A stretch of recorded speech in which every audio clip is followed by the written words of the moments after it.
Pozdrav svima i dobrodošli na Du Concept TV i sekciju Comics Zone.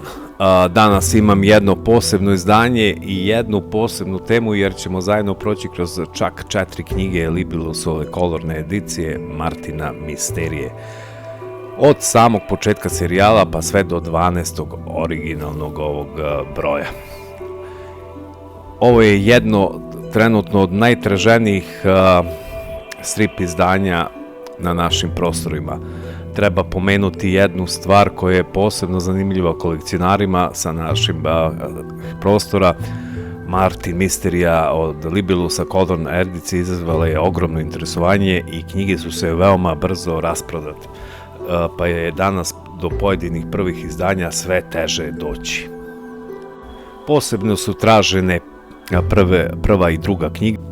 Ako ste propustili prve knjige, njihova nabavka danas može biti mnogo komplikovanije i skuplja nego kada su se pojavile u prodaji, to trebate znati. I kolorna edicija je očigledno pogodila pravu metu kod ljubitelje Martina Misterija, a prve knjige su to pokazale možda bolje nego bilo koja i drugi deo nekih ovih edicija. To se isto desilo i sa ovim Dylan Dogom, naravno, jer kolor ovde daje sasvim novi duh Martina Misterije i oživljava ove nostalgične stare priče i baci ih u neko novo ruho izdanje, da kažem. Za one koji možda prvi put dolaze u kontakt sa ovim junakom Martina Misterije, detektiva nemogućeg, on je nastao 1982. godine iz pera legendarnog Alfreda Castellija i Castelli je Martina zamislio kao istraživača, nešto kao moderni Indiana Jones koji se ne bavi ovim kriminalističkim slučajevima, već se bavi najvećim istorijskim, arheološkim i naučnim misterijama čovečanstva. I upravo to ćemo najbolje vidjeti kroz ove 4 knjige, od Atlantide, Ljudi u crnom i Noeve barke, preko drevnih prokletstva i ukletih kuća, zatim Izvora mladosti, pa sve do Bermudskog trougla, pa sve do Luzitanije, Kristalne lobanje i drevnog Teotihuacana. Ono što je meni posebno zanimljivo kod ove edicije jeste što ovde ne dobijemo samo obične stripove, već na početku knjige čekaju nas i ozbiljni tekstualni dodaci koji praktično funkcionišu kao mala enciklopedija arheologije, istorije, mitologije i celog sveta. Dakle, ovo nije samo kolekcija stripova za čitanje sa Martin Misterijom, ovo je svojevrsno putovanje kroz teme koje su inspirisale samog Alfreda Castellija. A sada da vidimo šta se tačno nalazi u prve ove 4 knjige.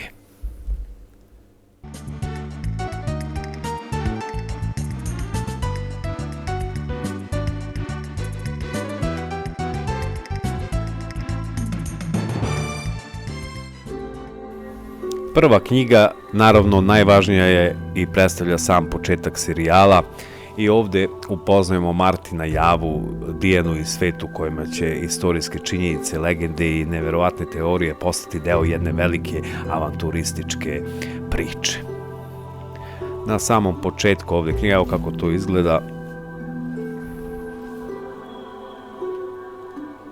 Imate ovde, znači, na početku ove tekstualne enciklopedije od Martin Misterije, tako se zove, Martijevi misteriji.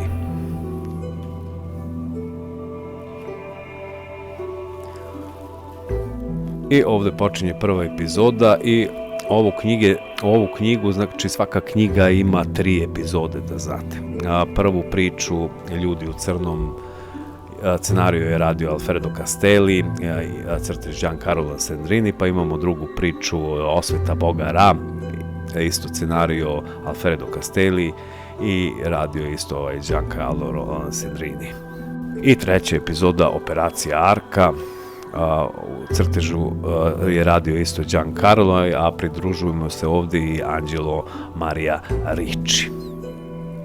Prva epizoda Ljudi u crnom, sve počinje ovde misterioznom smrću profesora Eusebija, Martin kroz njegovu istrugu dolazi do tragova koji vode prema Atlantidi, ali ubrzo otkriva da nije jedini koji želi da sazna istinu. Pojavljuju se misteriozni ljudi u crnom.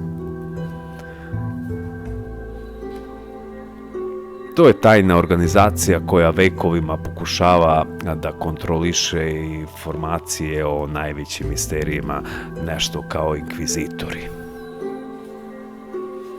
I ova priča je izuzetno važna jer predstavlja temelje celog ovog Martinovog univerzuma.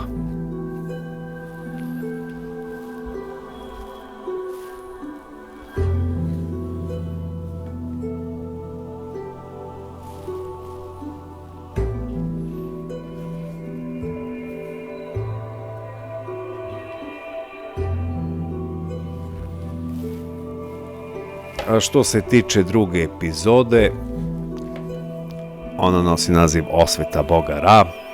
Druga avantura odvodi Martina i Javu u svet drevnih civilizacija i legendi povezani sa Majama i Egiptom.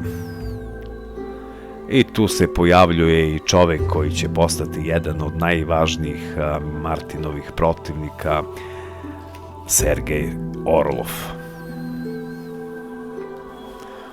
Odnos Martina i Orlova od početka nije jednostavan jer iza njihovog sukoba postoji i zajednička prošlost.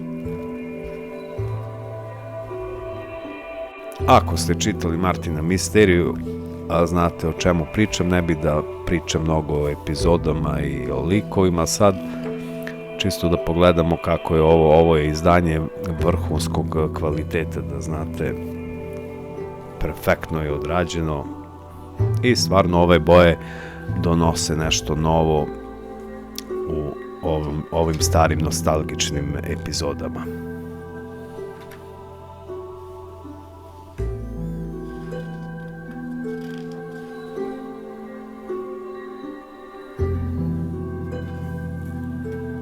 I treća priča ovde, evo ga, Sergej Orlov. I treća priča, Operacija Arka, ona nas vodi prema planini Ararat i legende o Noevoj barci. Martin nije jedini koji traga za Arkom, a različite grupe imaju svoje razloge da je pronađu, pa se potraga pretvara u pravu trku. I ovo je odličan primjer ranog Castelijevog pristupa, poznata je religijska priča, kao što znate, Noeva barka, i ona ovde dobija potpuno novu avanturističku, akcionu dimenziju, da kažem. Treba još da kažemo da osim Castelija ovde je posebno važan Alessandrini crtež, jer je svojim crtežom praktično definisao izgled Martina, Jave i čitavog ovog misterijonog univerzuma, da kažem. Treba reći još da je Libellus će objavljivati hronološki redom, prateći italijansko koprodukcijsko izdanje Bonelija i Republike, i bit će u 17 knjiga i objavit će se prvih 50 epizoda u tih 17 knjiga ovog legendarnog serijala. I ja mislim da će od 18. knjige, slično kao što će biti sa Dylan Dogom i ovim Mr. Nom, da se nastavi kao crno-bela varijanta, da neko koji nema potpunu kolekciju, ali nije imao prve brojeve crno-belih verzija, da ima potpuno da nastavi. Nadam se da će tako biti. To je to što se tiče prve knjige ove izvanredne edicije. Evo pozadi kako to izgleda.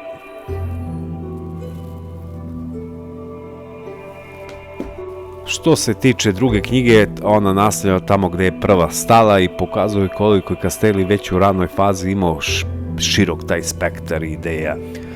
I ovde dobijemo 3 priče, Prokleto pleme, Kuća na granici i 6 epizoda Zločina u preistoriji.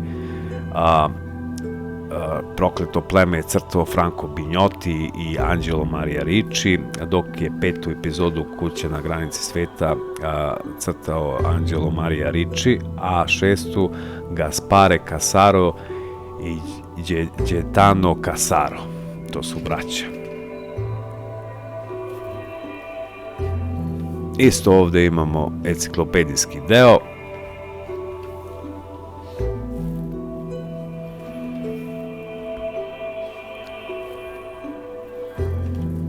I ovde počinje četvrta epizoda Prokleto pleme.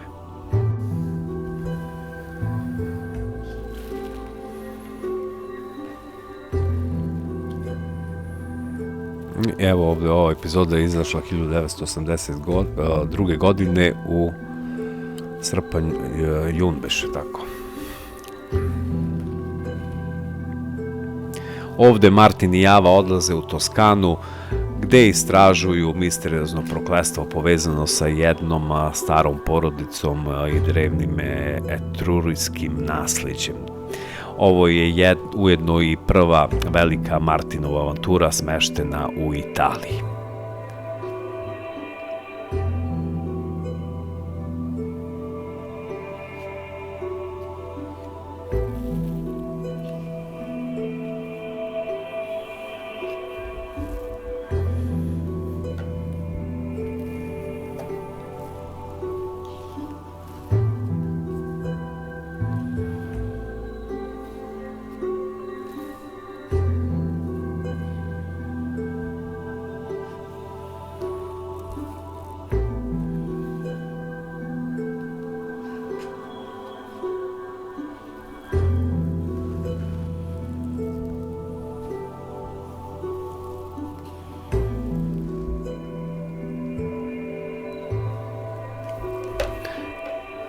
Ovde je druga epizoda, a ova 5. epizoda, da. Kuća na granici sveta, jedna od najzanimljivijih tih ranih priča sa Martin Misterijom, po meni. Ovo je definitivno horor, nešto slično Dylan Dogu, i ovde Martin istražuje događaje povezane sa misterioznom jednom kućom, nestancima i pojavama koje izgledaju kao da imaju nadprirodno poreklo. Ali Martin kao i uvek pokušava da odvoji legendu od stvarnosti i ova epizoda odlično pokazuje Castelliovu sposobnost da napravi atmosferu koji se približava hororu, a zatim je pretvori u pravu zakomplikovanu misteriju.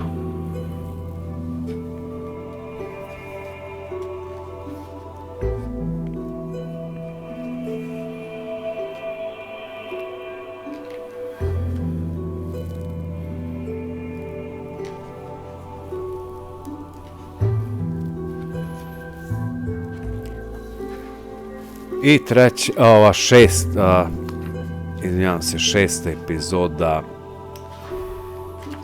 Zločini u praistoriji,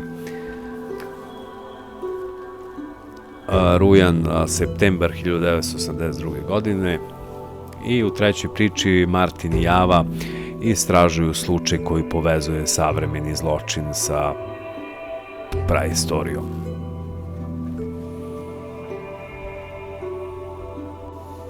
I ovde Java ima veoma važnu ulogu u samoj ovoj priči, da znate.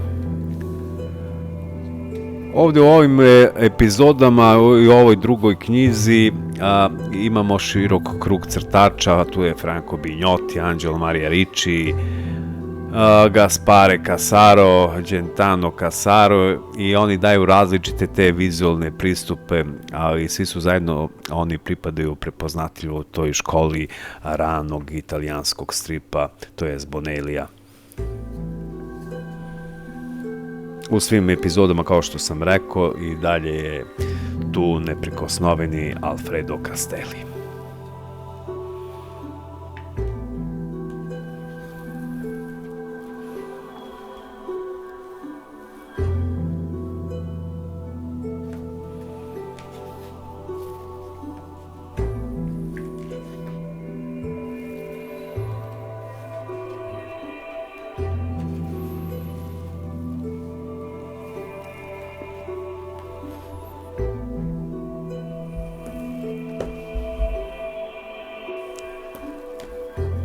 Treća knjiga nas dovodi do originalnih brojeva 7, 8 i 9 i ovde već imamo priče koje su mnogo ambicioznije i koje pokazuju koliko je Castelli razvijao Martinov svet sa ozbiljnošću.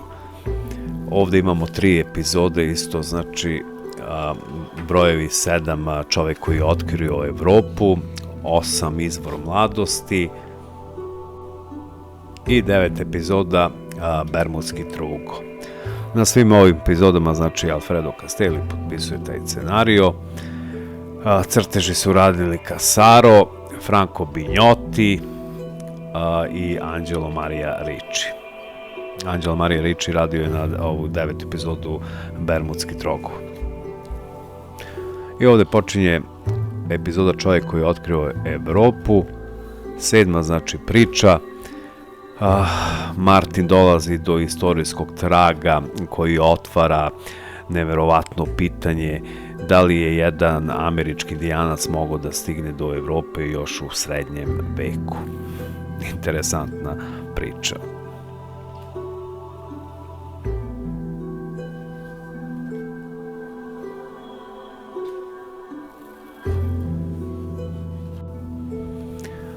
Ovde ga istraga vodi kroz istorijske dokumente i arhive, ali iza svega se krije još veća misterija.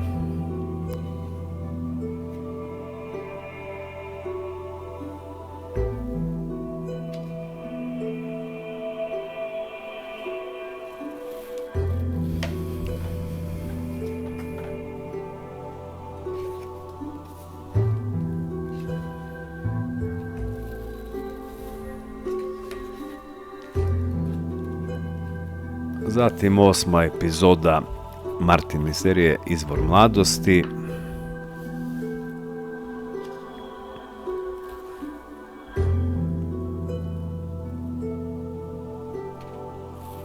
U ovoj epizodi upoznaćemo profesora Von Hansena i on i Martin odlaze u Floridu, u Everglades, u potragu za legendarnim izvorom mladosti.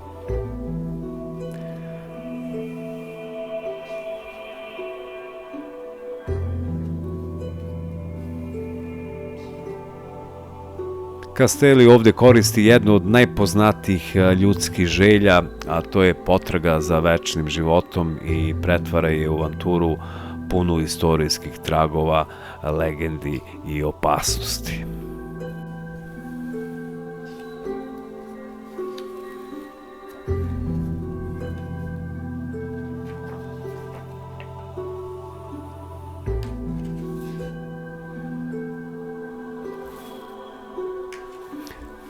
I ova priča se direktno nastavlja na sledeći broj, da znate. Sledeća 9. epizoda nosi naziv Bermudski trougao.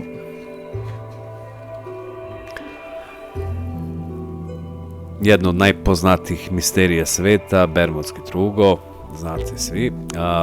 Nestanci brodova i aviona postoji osnova za novu Martinovu avanturu, ali Castelli ovde ubacuje i elemente kriminala i modernih pirata.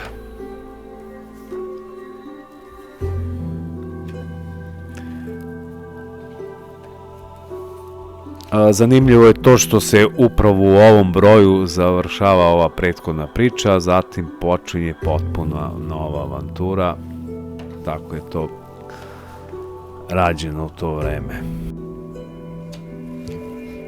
I kao u svim prethodnim epizodama, ovde je ponovo dominirao Alfredo Castelli, dok crteže, da ponovimo, potpisuju Casaro vraća, Franco Bignotti i Angelo Maria Ricci. Naslovnice, znači, svih ovih brojeva i ranijih nosi potpis Giancarla Alessandrinija.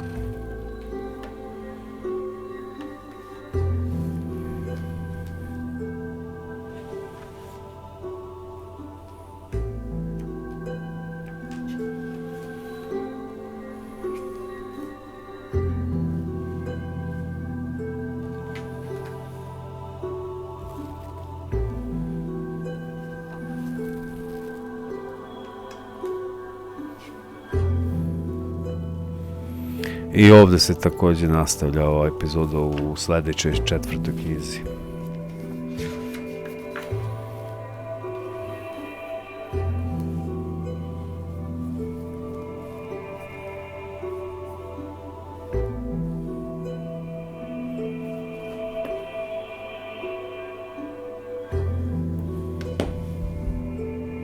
Do 4. knjige. Ovde nas očekuju originalni brojevi 10, 11 i 12, odnosno priče objavljene početkom 1983. godine.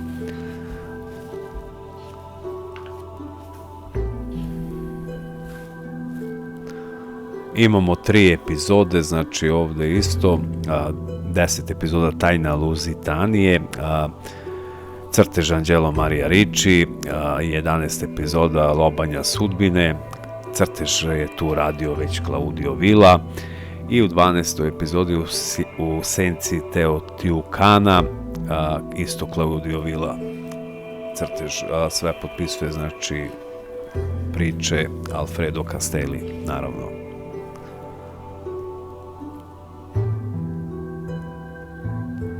Evo je čuvena kristalna lobanja.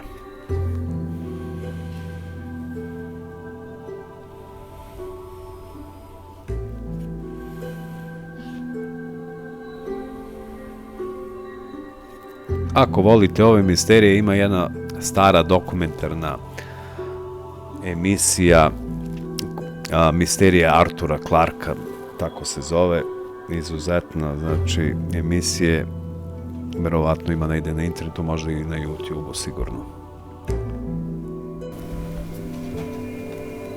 I ovde imamo, znači, 10. epizodu Tajna Luzitanije i ova priča vraća nas na jednu od najpoznatijih pomorskih tragedija, potonuće tog broda Luzitanije.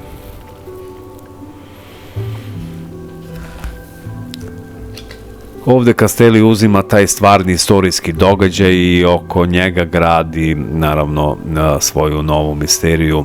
Martin pokušava da poveže događaje koji na prvi pogled nemaju nikakve veze, a tragovi ga vode ovde u mnogo i dublju veću priču.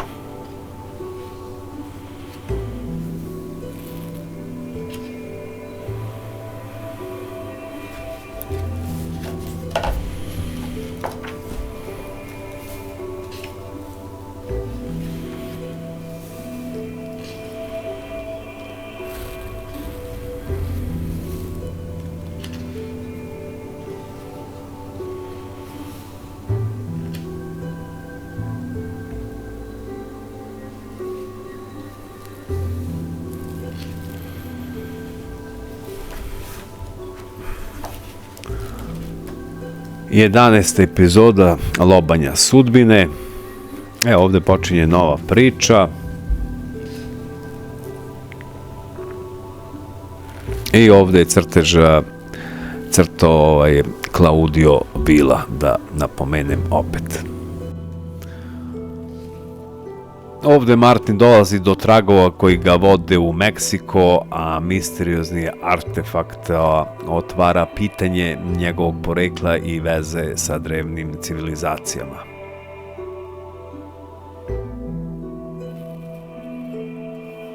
I ova priča je u nastavcima, znači jedna od većih avantura, ja mislim, da.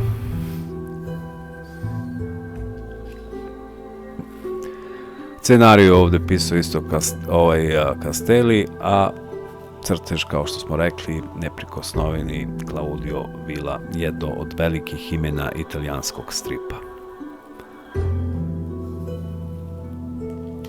I evo, Villin prvi rad na Marti misteriji.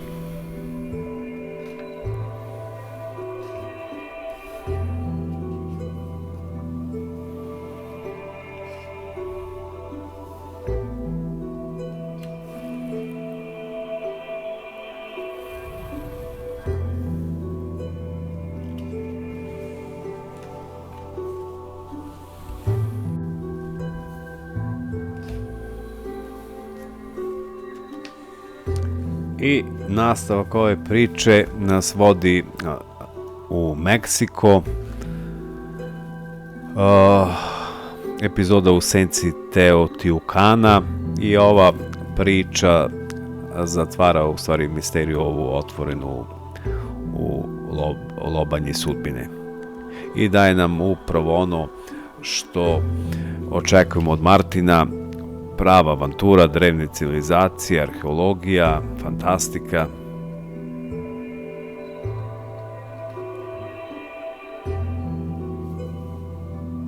Stari čitoci iz starog vanrednog broja Luno Magnusa gde je izlazio Martin Misterija sigurno se sećaju ove epizode i ovih prethodnih naravno. I kad sve sumiramo, pogled na svih prvih ovih 12 brojeva u ove predivne 4 knjige postaje jasno koliko je veliki posao Castelli napravio u veoma kratkom tom nekom periodu. On je Martina Misteriju postavio kao junaka koji može da ode praktično bilo gde. Atlantida, Egipat, Italija, preistorija, Ararat, Florida, Bermudski trugo i mnogo više. I svaki put dolazi i polazi od nečega što čitalac već zna ili je bar jednom čuo kao legendu, a sada obrađenu kao u strip formi, gde tu Castelli objašnjava celu tu priču o tim civilizacijama i tim predmetima već. Non stop dodaje prave istorijske činjenice, mitologiju, misteriju. I to je upravo ono što je Martina učinilo veoma popularnim junakom. Mada sad ove nove epizode malo kaskaju, ali Čika Marti se i dalje ne da. Ja ću još malo reći nešto o legendarnom Castelliju. On nije bio samo strip scenarista, da znate, bio je i novinar, esejista i istoričar stripa, a sa Bonellijem je sarađivao još od 1971. godine, pišući između ostalog za Zagora i Mr. Noa pre nego što je 1982. stvorio Martina Misteriju.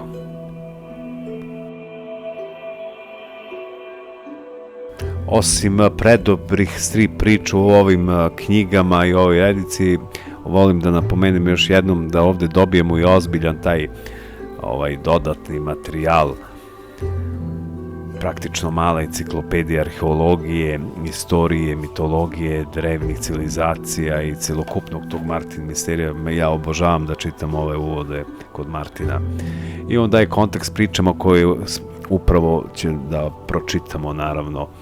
Ako čitate priču o Atlantidi, dobijate širi pregled na samu temu. Ako čitate o Arki, o ovom izvoru mladosti, kristalnoj lobanji ili drevnim civilizacijama Meksika, dobijate dodatni tekst koji omogućava da se još dublje uđe u tu temu. A kad je autor takvog materijala sam Alfredo Castelli, onda taj dodatak ima još veću vrednost. Zato ove knjige nisu samo kolekcija starih nekih stripova u boji, one su mnogo više od toga. To je praktično mali dokumentarni ili enciklopedijski dodatak u svaku avanturu. I treba reći da je Libellus ovu ediciju zamislio kao ozbiljan kolekcionarski projekat za sve ljubitelja stripa. I sve 4 knjige, ove prve 4 koje su izašle, koje danas predstavljam, dolaze u ovom formatu 170 puta 240, klasičan Libellusovi Bonelli format. U boji, kao što vidjeli smo, i tvrde ove korice, ima lak premazan kao.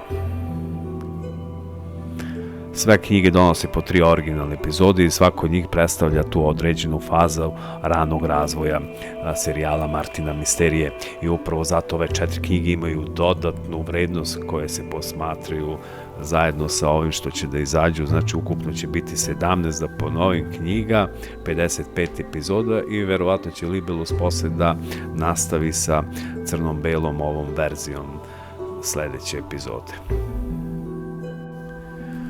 I to bi to bilo, drugari, za današnji ovaj prikaz i pregled ovih izdanja. 4 prve knjige, 12 originalnih epizoda i praktično sam početak istorije Martina Misterije, veoma traženo i vredno kolekcionarski edicija. Ako volite Martina Misteriju, Alfreda Castellija i klasični taj Bonelli, ovo je period koji definitivno vredi imati u svojoj kolekciji, pa zato požurite do preostale primjerke koji se prodaju po oglasima, ako hoćete da nastavite ovu kolekciju, mislim. Ako vam se dopao video, podržite Duh Koncept TV lajkom, komentarom i pretplatite se na kanal, nije to ništa teško, da bi ja imao neku volju da vam imam mnogo toga da vam još predstavim i da pričamo i da snimamo. U komentarima mi napišite koja vam je od prvih ovih 12 epizoda Martinovih avantura najbolja. Dodajte još nešto šta hoćete, napišite, pišemo se tamo, vidimo se do sledećeg videa i veliki pozdrav i vidimo se uskoro u sledećoj strip priči na kanalu Duh Koncept TV. Pozdrav, drugari!